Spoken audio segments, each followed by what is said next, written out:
இறைவனுக்கு நன்றி. இன்றைக்கி வந்து ஒரு சப்ஸ்கிரைபர் வந்து முடி உதிர்வுக்கு தீர்வு எதனா சொல்லுங்கம்மா அப்படின்னு சொல்லி கேட்டிருந்தாங்க.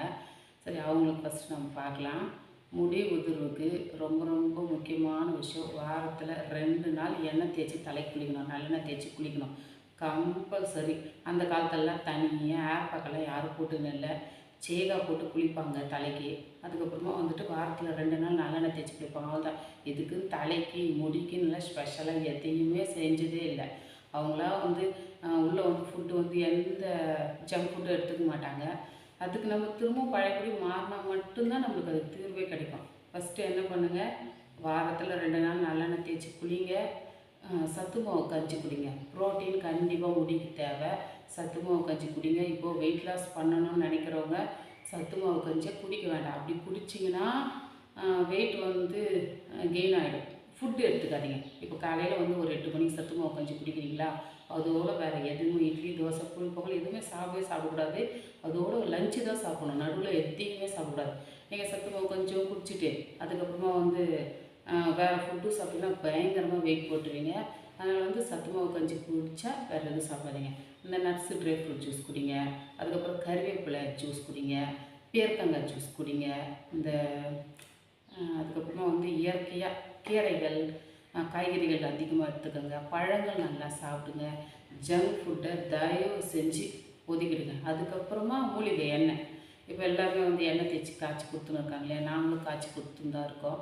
அந்த எண்ணெய் வந்து வெளியே எடுத்துங்க, சீக்கா போட்டு கசக்குங்க. இந்த இப்போது உள்ளே எடுத்துக்குங்க நல்ல ஃபுட்டு அப்படின்னா, எதெல்லாம் நல்ல ஃபுட்டுன்னு ஒரு வீடியோவில் சொல்லிட முடியாது. எங்களுடைய எல்லா வீடியோவுமே பாருங்கள், நல்ல ஃபுட்டுன்னா என்னென்ன அப்படின்னு சொல்லிட்டு போடுறோம். இப்போ வந்து நான் போகிறதெல்லாம் கொஞ்சம் வயசானவங்களுக்கு, சின்ன பசங்களுக்கு நான் இன்னும் போடவே இல்லை. ஒரு 5லேருந்து கிட்டத்தட்ட ஒரு 25-35 வயசு வரைக்கும் நான் ஃபுட்டு எதுவும் போடவே இல்லை. இப்போ இந்த நான் போடுற ஃபுட்டெல்லாம் எல்லோரும் சாப்பிட்லாம், ஆனால் அந்த ஃபுட்டு சின்ன பசங்களுக்கு பத்தாது. இன்னும் அவங்களுக்கு எக்ஸ்ட்ரா என்ன கொடுக்கலாம், ஒரு 2 இட்லி. இப்போ ஒரு சத்து மாவு கஞ்சி குடிக்கிறாங்க அப்படின்னா ஒரு கருப்புக்கவுனி கஞ்சி அப்படி குடிக்கலாம்.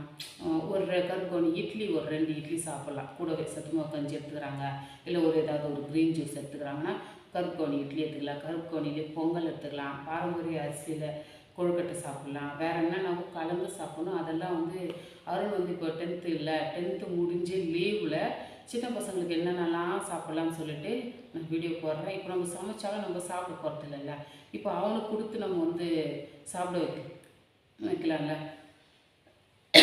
Sorry friends.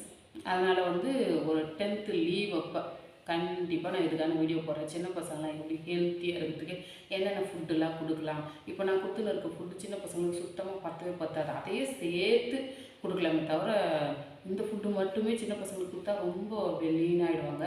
அதனால் நான் 10th லீவில் வந்து நான் கண்டிப்பாக வந்து சின்ன பசங்களுக்கு தேவையான ஹெல்த்தி ஃபுட்டு போடுறேன். அது வரைக்கும் வந்து இந்த ஃபுட்டை வந்து ஃபாலோ பண்ணிக்கினே இருங்க. நீங்கள் கொடுக்குற ஃபுட்டில் சேர்த்து எதையும் சாப்பிடுங்க. வயசானவங்க இந்த ஃபுட்டை நல்லா சாப்பிட்லாம். இதை மட்டுமே சாப்பிட்லாம். நான் என்னென்ன போடுறேனோ அதை மட்டுமே சாப்பிட்லாம். தயவு செஞ்சு நல்ல ஃபுட்டு இன்டேக் நல்லா எடுத்துக்கிட்டிங்கன்னா முடி நல்லா வளரும். இன்டேக் இல்லாமல் நான் எப்போவும் சாப்பிட்ற இட்லி தோசை பூரி பொங்கல் தான் சாப்பிடுவேன்னா கண்டிப்பாக முடி கொட்டை தான் கொட்டும். அதனால் வந்து இன்டேக் நல்லா எடுத்துக்கோங்க. ப்ரோட்டீன் ஃபுட்டு எடுத்துக்கோங்க. நட்ஸு ட்ரை ஃப்ரூட் ஜூஸ் எடுத்துக்கோங்க. சத்து மாவு கஞ்சி குடிங்க. அதுக்கப்புறமா வந்து வெஜிடபிள்ஸு, அப்புறம் வந்து கீரைகள், முருங்கைக்கீரை நல்லா சாப்பிடுங்க. அதுக்கப்புறமா வந்து பழங்கள் டெய்லி எடுத்துங்க. ஜங்க் ஃபுட்டை தொடாதீங்க. ஜங்க் ஃபுட்டு எதுனா ஒயிட் சுகரு, அதுக்கப்புறமா பால் சம்மந்தப்பட்ட எந்த உணவுமே தொடக்கூட தொடாதீங்க. இப்போ வேணால் மோர் எடுத்துக்கலாம், தேவைப்படும் போது நெய் வேணால் எடுத்துக்கலாம். அது கூட நெய் எடுத்துக்கங்கன்னு நான் சொல்ல மாட்டேன். பாலே தவிர்த்துருங்க, சர்க்கரை தவிர்த்துருங்க, மைதா தவிர்த்துருங்க.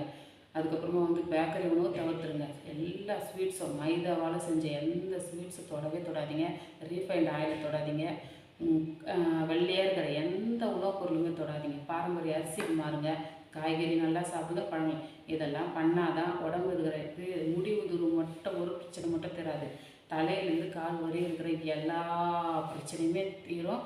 உங்களுக்கு வேறு ஏதாவது எனக்கு இந்த வியாதி இருக்குது என்ன பண்ணலாம் நீங்கள் கமெண்டில் கேட்டிங்கன்னா கண்டிப்பாக நான் இதை சொல்ல கடமைப்பட்டுருக்குறேன். ஒரு காலத்தில் எங்கள் ஃபேமிலியே நோயால் ரொம்ப வதப்பட்டு நொந்து போன ஃபேமிலி.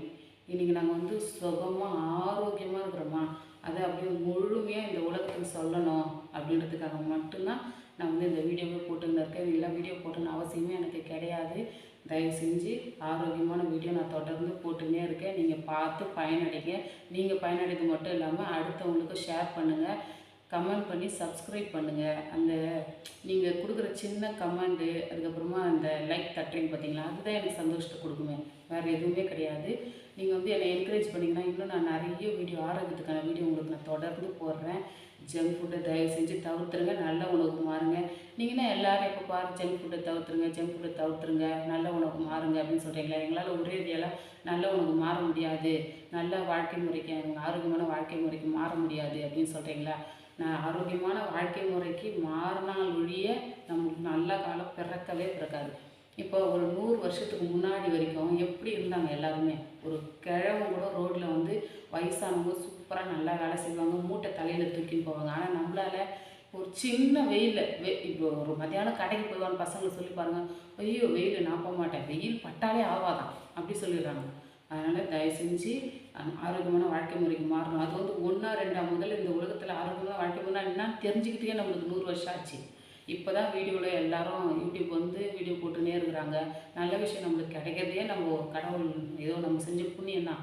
அதை கிடச்சி இப்போ எங்கள் வீட்டுக்காரெலாம் இருக்க சொல்ல வந்து எங்களுக்கு இது கிடைக்கவே இல்லை. அழுது அழுது அழுது ஐயோ ஆரோக்கியமாக இருக்கிறதுக்கு என்ன பண்ணணும் என்னால் வந்து அப்போது உயிரோடு இருக்கிற வரையும் எனக்கு கிடைக்கவே இல்லை இந்த உண்மை.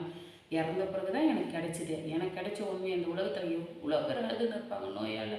எனக்கு இது நல்லா ஆகாதா, இந்த நோயிலேருந்து நான் விடுதலை கிடைக்க மாட்டாங்களா, எங்கள் அம்மா நல்லா ஆக மாட்டாங்களா, அப்பா நல்லா ஆக மாட்டாங்களா, கணவன் மனைவி என் குழந்தை இதுலேருந்து ஒரு வீசிங்கால இந்த உலகத்தில் எவ்வளோ குழந்தை கஷ்டப்படுது, என் குழந்தை இதுலேருந்து ஒரு விடுதலை வந்துடாதா அப்படின்னு ஏங்குவீங்களா? அப்படிப்பட்டவங்க மட்டும் எனக்கு வந்து கமெண்டில் கேளுங்க. கண்டிப்பாக நான் உங்களுக்கு ஒவ்வொரு வியாதிக்குமே வீடியோவாக போடுறேன்.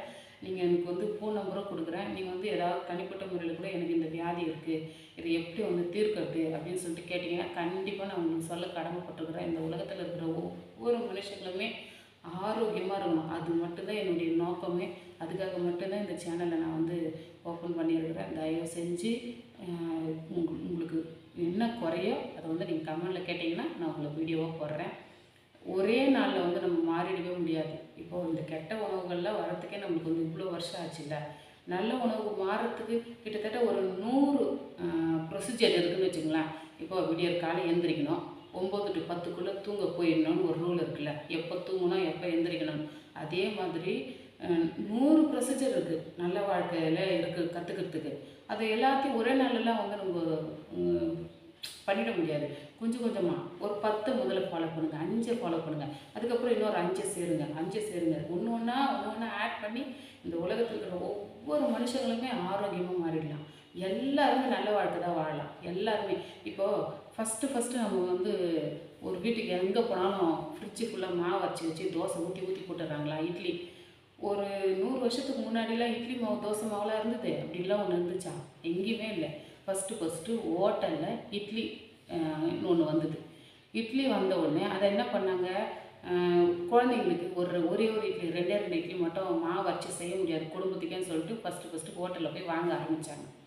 அப்படி வாங்க ஆரம்பித்த உணவு தான் இன்றைக்கி ஒவ்வொரு வடநாட்டு உணவெல்லாம் நம்ம தமிழ்நாட்டுக்கு வந்து இந்த உலகத்தில் இருக்கிற ஒவ்வொருத்தருமே அப்படியே ஜங்க் ஃபுட்டுக்கு நாக்குக்கு ரொம்ப அடிமையாகி குழந்தைங்களுக்கெல்லாம் நம்ம கொடுத்து அவங்க வாழ்க்கையை நாசனம் பண்ண ஆரம்பிச்சிட்டோம். தயவு செஞ்சு நம்ம திரும்பி போயிடணும். நம்ம நல்ல உணவு போய் நம்ம நல்லா ஹெல்த்தியாக இருக்கலாம். ஒரே ஒரு வலி கூட நம்மளுக்கு இருக்கவே கூடாது. நோயினால் வலி இருக்கவே கூடாது. எல்லாருக்கும் இதை சொல்லிக் கொடுக்கலாம். நீங்கள் எல்லாம் ஃபாலோ பண்ணி நல்லா இருங்க. உங்களுக்கு என்ன வியாதி இருக்கோ கம்மலில் கேட்டிங்கன்னா நான் சொல்கிறேன். நான் ஏதாவது தவறாக பேசியிருந்தாலும் மன்னிப்பு கேட்டுக்கிறேன். நான் நல்லதை தான் சொல்லியிருக்கிறேன் நான் நினைக்கிறேன். நான் பட்ட வேதனையை இந்த உலகத்தில் யாருமே படக்கூடாது. இந்த உலகத்தில் இருக்கிற ஒவ்வொரு மனுஷங்களுமே நல்லா ஆரோக்கியமாக சந்தோஷமாக மகிழ்ச்சியாக இருக்கணும். நம்மளுடைய குழந்தைங்க, தாய், தகப்பன், கணவன், மனைவி எல்லாருமே சகோதர சகோதரி இந்த உலகத்தில் இருக்கிற எல்லாருமே ஆரோக்கியமாக இருக்கலாம், சந்தோஷமாக இருக்கலாம். இதுக்கு முன்னாடி உண்மை தெரியல, உண்மை தெரிஞ்சிச்சு. ஆனால் இந்த நல்ல வாழ்க்கைக்கு மாறி பாருங்களேன். இப்படி ஒரு சொர்க்கத்தை வந்து அப்படியே நான் அனுபவிக்கிற இந்த சொர்க்கத்தை இந்த உலகத்தில் இருக்கிற எல்லாரும் அனுபவிக்கணும் தான் என்னோடய ஆசையை. ரொம்ப ரொம்ப தேங்க்ஸு. இந்த உண்மையை உங்களுக்கிட்ட சொல்கிறதுக்கு எனக்கு வாய்ப்பு கொடுத்த இறைவனுக்கு நான் நன்றி சொல்லிக்கிறேன். இது நீங்கள் எல்லாருமே வந்து வீடியோ பார்க்குறதோடு மட்டும் இல்லாமல் பயனை அடையணும்னு தான் என்னோடய நோக்கமே. Bye friends.